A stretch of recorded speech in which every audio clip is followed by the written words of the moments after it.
Hello, welcome back to the reading of the poem of the Man God written by Maria Valtorta, Volume 3,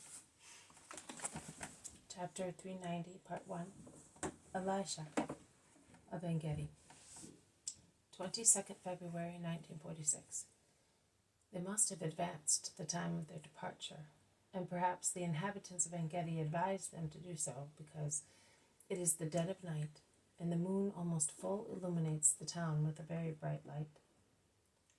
The narrow streets look like silver ribbons lying among the cube-shaped houses and garden walls, the lime of which seems to have been changed into sculptural marble by the magic rays of moonlight. Palm trees and other trees look mysterious, enveloped in the lunar phosphorescence.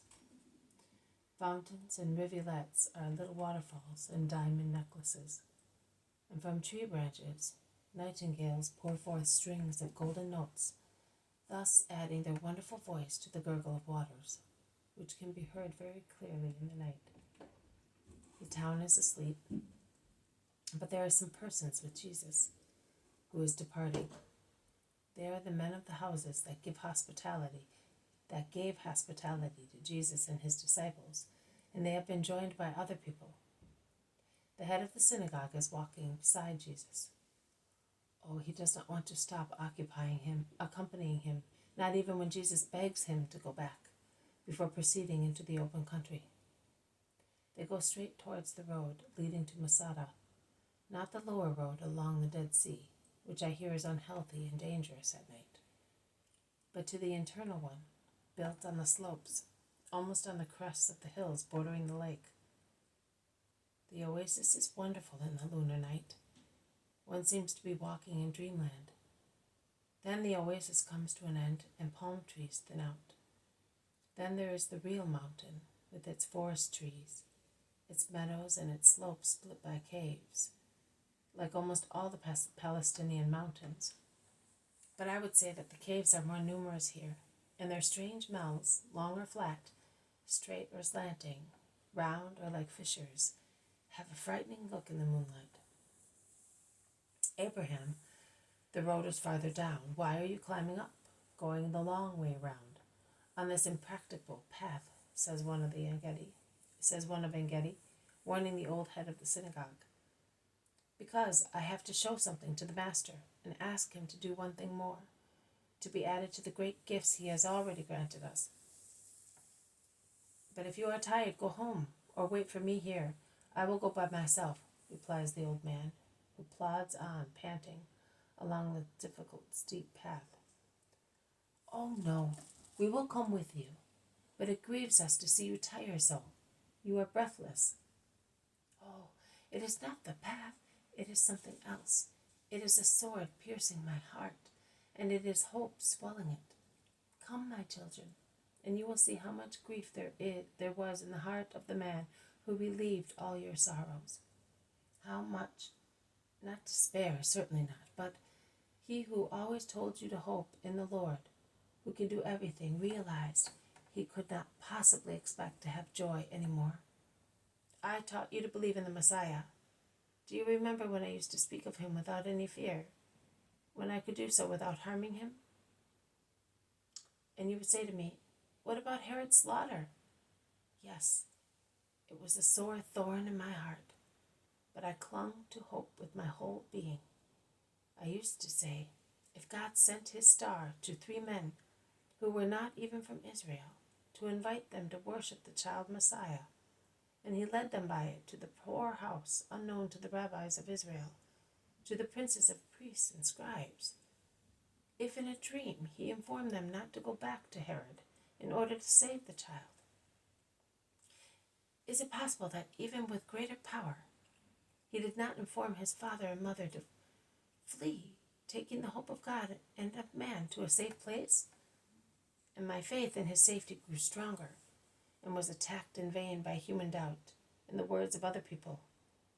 And when the deepest grief for a father seized me, when I had to take a living being to the sepulchre and say to him, remain here as long as your life lasts, and consider that if the desire for your mother's caresses or any other reason should urge you towards the town, I would have to curse you and be the first to strike you and relegate you where not even my most desolate love could relieve you. When I had to do that, I had to cling even more to my faith in God, the Savior of his Savior, and say to myself and to my son, to my leprous son, see, leprous. Let us bow our heads to the will of the Lord and believe in his Messiah. I, Abraham, you, Isaac, immolated by disease, not by fire. Let us offer our sorrow to have a miracle. And every month, at each new moon, when I came here secretly, laden with foodstuffs, clothes, love, which I had to leave far from my son, because I had to come back to you, my children, to my blind wife, to my feeble-minded wife, whom dreadful grief had made blind and dull. And I had to come back to my childless home without the peace of reciprocal conscious love, and to my synagogue to speak to you of God, of his wonders, of the beautiful things he spread in the universe. And I could see with my eyes the corroded sight of my son, whom I could not even defend when I heard people speak ill of him, saying that he was an ungrateful son or a criminal who had run away from home. And every month, when making this pilgrimage to the sepulchre of my living son, as I was saying, I used to repeat to him, to encourage him, the Messiah is on the earth. He will come. He will cure you. Last year at Passover, when I was looking for you in Jerusalem, during the short time that I was away from my blind wife, I was told, he really exists. He was here yesterday. He cured also some lepers. He is going round the whole of Palestine, curing, comforting, teaching. Oh, I came back so quickly that I looked like a young man going to a wedding. I did not even stop at Engedi, but I came here, and I called my son, my boy, my dying seed, and I said to him, he will come. Lord, you have done all sorts of good to our town. You are going away, but there are no sick people left. You have blessed even our trees and animals. And will you not? You have already cured my wife, but will you not have mercy on the fruit of her womb? A son to a mother. Give back a son to his mother. You, the perfect Son of the Mother of all graces. In the name of your mother, have mercy on me, on us. Everybody is weeping with the old man who has spoken with such powerful and heart-rending feelings. And Jesus clasps him in his arms while he is sobbing, and he says to him, do not weep any more. Let us go to your Elisha. Your faith, justice, and hope deserve that and much more. Do not weep, Father. Do not let us delay any longer from freeing a man from such horror. The moon is setting. The road is a difficult one. Could we not wait until dawn, say some people. No. There are many resinous plants here around us. Pick some branches, light them, and let us go, orders Jesus. This has been a reading from The Poem of the Man God, written by Maria Valtorta, Volume 3, Chapter 390, Part 1, Elisha of Engedi.